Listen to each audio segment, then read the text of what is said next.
And according to Cathie Wood, she believes that Bitcoin and AI are about to see explosive growth.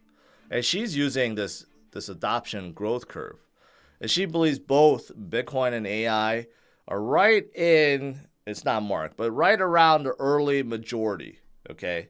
And that is when you could see in the growth curve, kind of like when it starts really turning upwards, right? And start going up parabolically, right? And I agree.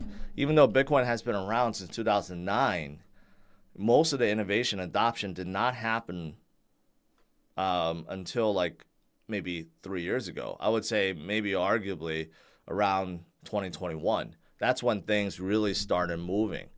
Prior to that, we really did not have much innovation happening in the space, in the entire space, or Bitcoin, in fact, right? But now we're seeing so much being done. You now have DeFi and stablecoins and ordinals on top of the Bitcoin chain.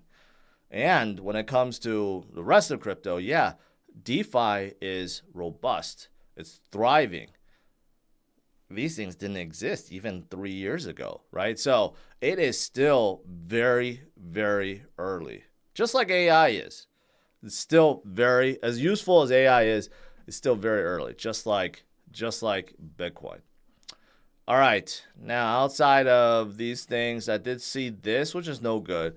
Vitalik's X account got hacked, and they put up some fake NFT thing, and unfortunately, it fooled a lot of people, and about 700,000 drained, right? So obviously no good.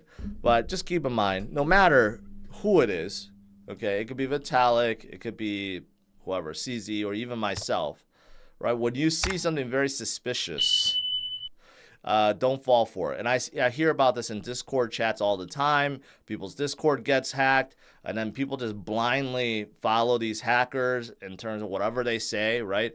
Always verify first. If something seems off, verify first before just jumping in blindly, right? So it's good that this is still under 1 million. But, you know, a lot of people follow Vitalik. So that's good and bad, right? All right. I think that's pretty much it. I saw this Avalanche. They're testing some new upgrade that can give them a theoretical peak of 143,000 transactions per second. This all sounds good and well, and a lot of new chains also hype up they're the fastest in the world. It doesn't really matter when there's not enough data right now or transactions to even come close to this. But it's good to see that they're trying to prepare for the future. Right now, Avalanche's theoretical output is around 5,000 transactions per second, which is very, very good. Way higher than even Solana, and higher than Binance Smart Chain, and higher than ETH, of course. And, you know, the thing is, Solana is actually doing some good things.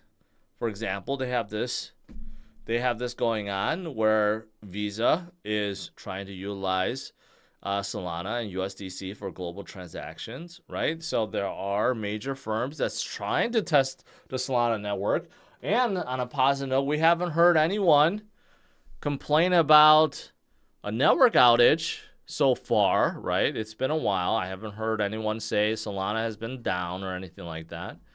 So overall, it's been pretty good, except the FTX thing, right? So be careful if you're a Solana holder. Bitcoin, you may be wondering, what about everything else? Well, I got some spectacular news today about VeChain. VeChain is finally getting added to Coinbase. This has been rumored since 2017.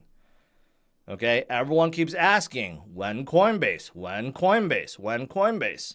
And they recently, like a few months ago, did say that they were going to, Coinbase added them into some, I don't know, some kind of incubation program or something like that. So, but it's finally coming. VeChain and VeThor will both be added to Coinbase, right? And this is native. This is native VET and VeThor, not like a synthetic version or a wrap version. And that's a big deal for Coinbase because up until now, they only list ERC20 stuff and Solana, okay? But now they're supporting VeChain. They're natively. So That's fantastic. About time. And also, and this shows how many contracts that are ongoing, but also VeChain recently partnered up with Singularity.net to fight climate change. Interesting. So I'm glad to see, VeChain, to be honest, I haven't heard much about them, right? They're expanding to the West. They're trying to cater to more consumers, but still really B2B. But if you look, they do have quite a lot of dApps, okay, within their ecosystem. And it's still growing. They still lack a lot. They need some DeFi. They need some liquidity pools. They need some TVL. But you know what? It's not too late, right? Especially with the Coinbase ad. So that's good for them. Now, what else happened today? Well, Gary Gensler, he spoke in front of the banking committee, okay? And he says, I'm not going to play this video, but it basically, you guys know what Gary's up to. He wants to cause as much FUD as possible, I said at the beginning, right? No matter what Gary says, Bitcoin and crypto is not to be stopped. But he's going to try. He's not going to make it easy. He said crypto is full of fraud, abuse, and misconduct. Okay? And he is going to put his foot down and fix it all. No, he's not. But in the meantime, we do have to deal with this guy. We have to deal with the SEC. He's going to throw his way around, right? And he even confirmed that the SEC is using AI for financial surveillance. Interesting. I wonder if he's using ChatGPT. But of course, he is still in major lawsuits against several big companies. The Ripple lawsuit is not over, still ongoing. Also one with Coinbase. And Coinbase Brian Armstrong said that, yeah, it certainly would help if Gary Gensler is no longer the SEC chair. Duh, we know that, right? But I do think Ripple will prevail. Coinbase will prevail. But one company that's not going to prevail is probably Binance.us. Binance.us is looking bad right now, also due to SEC, right? So the CEO left today, and the exchange cut 1/3 of their workforce. That's not good. But the company says this action gives it 7 years of financial runway. So they are crypto only. There's no fiat on-ramp, off-ramp, right? And they still have plenty of crypto, but it's looking more and more bleak for Binance.us as everyone's getting canned or leaving. So unfortunately, Gary did cause this, and we still have to deal with Gary, right? He's still going to throw his way around. He's not going to make it easy. But one day, he will resign or get kicked out, and then the crypto space will be better for it. I also saw this. Injective is also another L1 built from the Cosmos SDK. They're technically in the Cosmos ecosystem, but they're like their own chain, right? And they're getting native USDC. Interesting. I always wonder how hard it is to get native stablecoins onto a chain, right?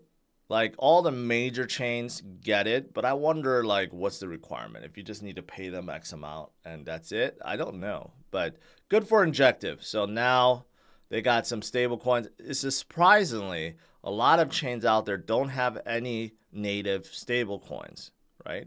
I could think about like Cardano, for example. They don't have native. They have degen from Cody, but they don't have USDC or USDT, right? You have to bridge over a synthetic version. So if you think about it, not every chain has native stable coins, which actually is important because it helps bring a lot more people over, right? Especially when it comes to DeFi. So, okay. But there are a lot of people that are defending Sol. A lot of people defending Sol on X that are saying, don't worry about the FTX thing because much of it is locked in. They're not going to be able to sell it anyways.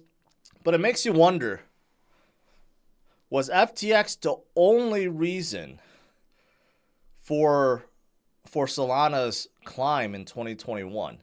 They hold 16% of the circulating supply. So it makes you wonder, had FTX not bought any Solana in 2021, would they still be in the same position they are today? I don't know. I don't know. It did. It just came out of nowhere in 2021, that's for sure. Polygon also published this. They are getting ready to move to Polygon 2. So they have some PIPs, which is Polygon Improvement Protocols, right? That basically will airdrop and convert Matic tokens to Pol tokens, okay? And basically change the gas token and staking token for the new chain to use Pol instead of Matic. So that's basically what this means, right? So yeah, Polygon is just giving you guys a heads up. So pretty soon in the future, I don't know, pretty soon, but in the future, it's going to be Pol tokens, not Matic tokens. And in case you're wondering why it's called Matic in the first place, because the chain used to be called Matic, and then they renamed themselves to Polygon. So I've always thought that was a weird thing. But now it makes more sense.